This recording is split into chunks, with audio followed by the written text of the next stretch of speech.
There is a lot to love about silver, and price has nothing to do with it.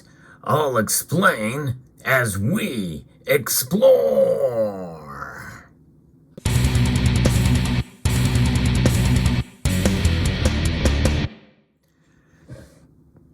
Price, it's something we get hung up on a lot, and understandably so.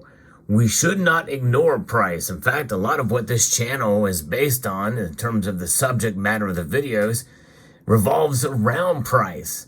But you know, there are times, no matter what the price is, where I think it's good to take a step back and appreciate silver for what it is. Because believe it or not, it's a precious metal and there's a limited supply. And we're going to talk about that in this video. But first, we're going to give a little bit of perspective based off of price because we can't ignore it. I did a video recently talking about how the hate for silver is something that is inescapable, especially when the prices fall, like we've been seeing, especially in this current time. But I want this video to stand out as a test of time because we're going to see times like this again when the price will fall and maybe even remain stagnant, much like we saw in the last decade. We could see that happen again. You never really know. But in the end, the price is something that is a focus because why would we hold on to something that doesn't have any value? Typically, value is measured by price, at least in the current markets from which we live. But part of the reasons why we should appreciate silver for what it is because it can have value outside of that price structure. So when we take a look at it and step outside of the environment of the market, well, that gives you a whole new appreciation for what silver is. So let's first talk a little bit about price. This is a 2012 1 kilo kookaburra. A very nice piece here. It has a dollar denomination on it of $30. And $30 is quite appropriate because that's about the price for 1 ounce of silver in 2012. In fact, in 2012, we did see a peak at about $34.50 an ounce. And we're a long ways away from 2012 as we start to see it fall back down from its record highs that we saw in 2011. So silver was big back then. In fact, that was during the crash JP Morgan buy silver movement. Some of us remember those times. In fact, it was on the tail end of that movement from which this channel was created. And ever since this channel was created, you know, I thought for sure maybe we would see silver's price revisit those levels and climb higher. It didn't happen except for maybe a very brief amount of time in 2016. And even that was very, very short-lived. But nonetheless, here we are now, much later, much time has passed, and we've never seen silver get anywhere near close to that, except for a couple of years ago during the silver squeeze movement, and that was even a more brief period of time. So now, where are we now? Let's take a look and see what has happened since 2012 when we saw silver crash. That's right, JP Morgan didn't crash, but silver indeed did. It fell down hard. This is the kookaburra in 2020. And in March of that year, we saw the price, because of all the shutdowns, we saw the price drop dramatically to well under $12 an ounce. That is crazy and insane to think about. But nonetheless, it was during that time when we started to see true price discovery. In other words, the value of silver far outweighed the market price at the time. And it was a special time because when you think about what is the silver market, what constitutes the silver market, you know, usually it's around supply chains for industrial use and other market activity that revolve around it, but also it revolves around the COMEX and the LBMA and the exchanges, the futures markets, options, ETPs, ETFs, you name it. It's a very complex and tiny in terms of the market cap compared to other commodities out there. Nonetheless, it is volatile from a very, very high price to a very, very low price for silver products. But nonetheless, one thing we can bet on is that silver is going to be volatile. And that is something that we've seen time and time again. But we can have an appreciation for the metal for a number of different reasons, namely among them being the fact that silver is a limited commodity. And though there is not really a shortage of it as I record this video, there are shortages that do appear in various different ways in the marketplace based off of a number of different factors, such as supply chain disruptions, mining shortages, or shortages of product at any given point in time.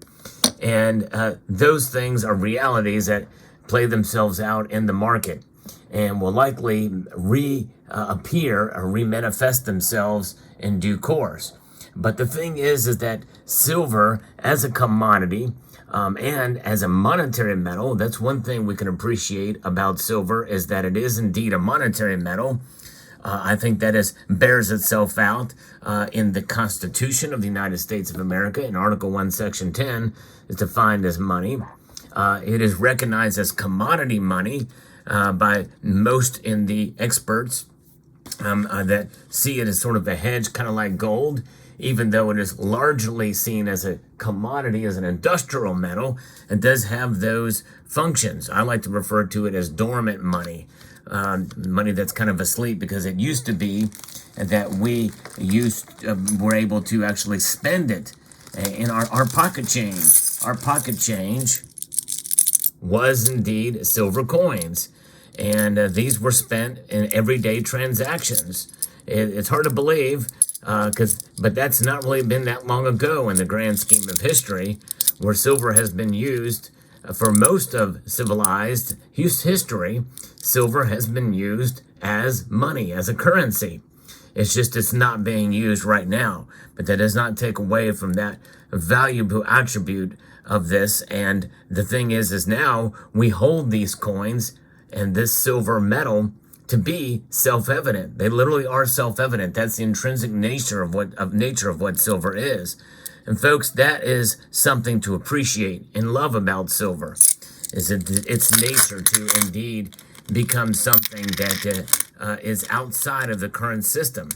Because make no mistake, even when silver was utilized as money, as a currency back in the day, well, it's no question that any one of these silver coins had value then outside of the system from which the dollar was set up upon. In fact, most of these coins here were minted at a time after the Federal Reserve Act was put into place.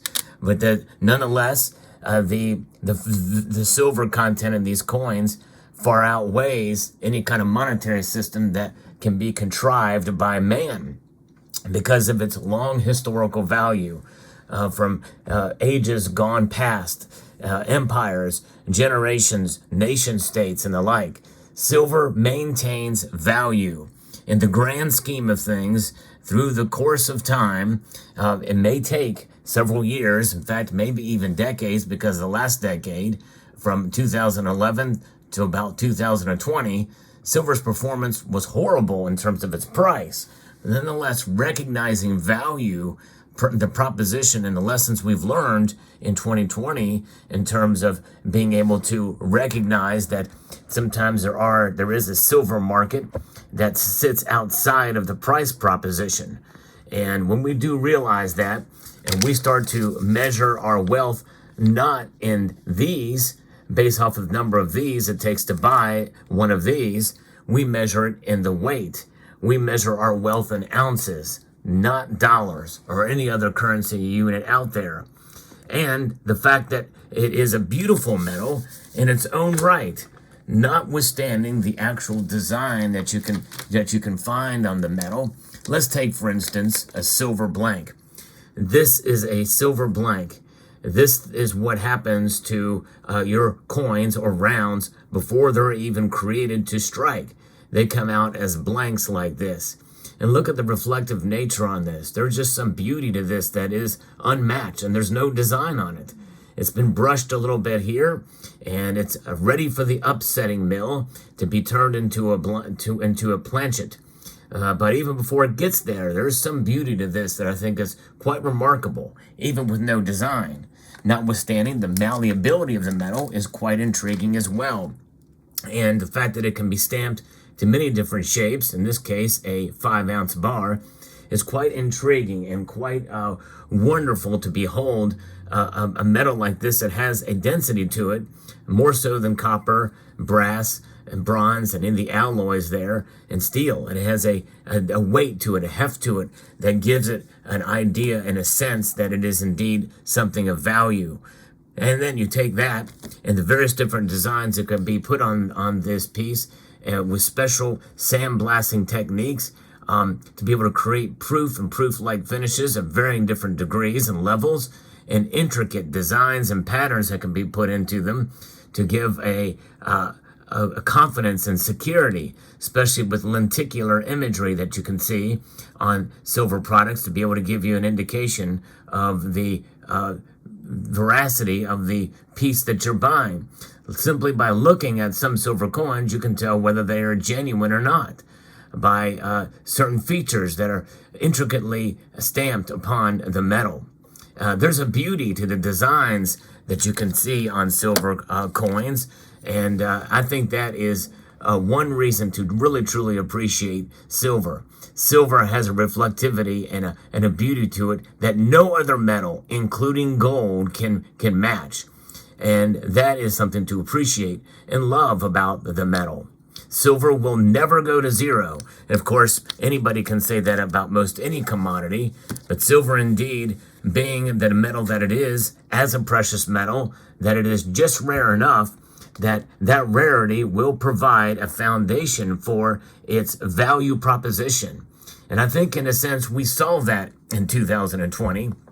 And we started to see a greater demand for silver. We started to see people kind of appreciate it more. In fact, if you look through the course of history, especially in the recent decades, from about 1980 until now, we've seen a great expanse of silver buying in the form of coins, rounds, and bars out there. That's exciting, folks. I think that is something to celebrate.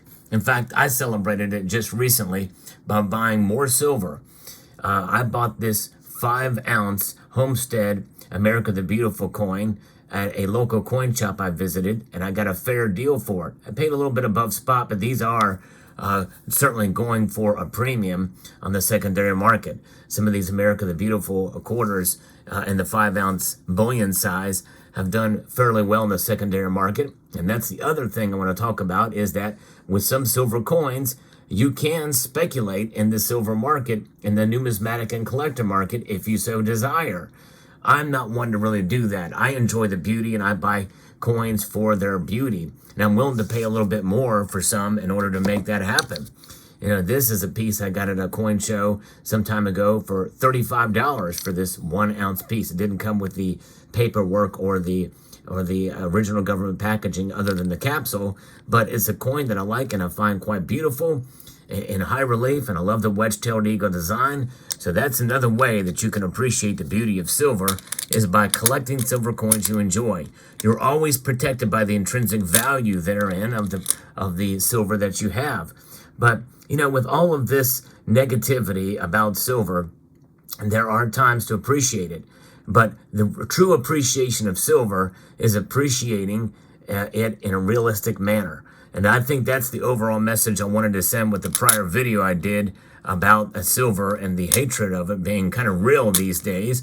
And of course, I know that's a strong word, and people dislike the hype around it. They feel like they've been disappointed. But here on this channel, you'll never see me hype silver. I want to try to be as realistic as possible about it. Why? Well, because I do appreciate it. And when I say that I love silver, I mean that I appreciate it for what it is. You know, I don't put it above and beyond people or God or anything like that. It's a term of endearment more than an actual, love for it. Love is a word that can be translated in many different ways. So I hope most people understand that. But nonetheless, silver is a metal to be appreciated for its beauty. And if you are discouraged about the price of silver, the best thing you can do is to hold on to what you've got. If you don't feel comfortable buying because you feel like it's going to fall even more or even tank, I can certainly understand that. But if you don't have to sell it, don't sell it. Hold on to it. It will come around again. What does that mean? Well, it means that the price will end up coming back into a normal market situation, whatever that means. But I think it's much higher than where the price is now or at the next dip that could be. Folks, I've been following silver for a long time on this channel, and even before that, I've seen a lot of market activity. I've seen a lot of fluctuations in price. But if you take a 100-year chart of silver and draw a line through the average and through the middle, that means it's gone up in terms of nominal dollars, and adjusted for inflation, it's right about where it is. Maybe a little bit less than that now. It just depends on how and when you buy. That is the thing with silver. Adjusted for inflation and how and when you buy is really going to be the true test of your silver journey and your wealth preservation proposition. And so, in other words, you should utilize dollar cost averaging of some sort. Even straight dollar cost averaging, buying on with a consistent budget and consistently throughout time, you're typically going to even out in the end. And having wealth outside of the system, I think, is valuable in and of itself, no matter what the price does. When we come to realize that, that means there's a lot less pressure when you stack silver. And that's the last thing we should be doing, is buying under pressure or under duress or under fear. Do not let fear guide you. Let common sense and let the history and knowledge and education guide your moves with silver. So I hope you found this video informative and insightful. If you did, I hope you would consider sharing it. This is a message that I would like to see spread far and wide to encourage the silver stacking community in general and the precious metals community as a whole. So I'd like to extend a multitude of gratitude to each and every one of you for taking the time to watch, and encourage you to please rate, share, comment, and subscribe.